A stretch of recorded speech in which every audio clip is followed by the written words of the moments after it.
Hey there guys, my name is Marcus, and in this video I'm going to share with you how you can hard reset the JBL Tune 760 NC.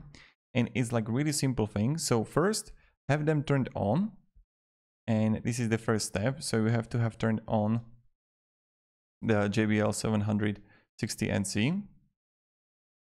And then when you're gonna have turned on, you want to hold the minus and plus button together for at least 15 to 20 seconds. When you're gonna hold the minus and plus button, it's going to turn off, and that way you know that it has been resetted. So minus and plus, hold it together, and then that's how you're gonna reset it. So thank you very much for watching. If you're gonna have any questions, let me down below in the comments, and I hope it's going to help you. Have a great day and goodbye.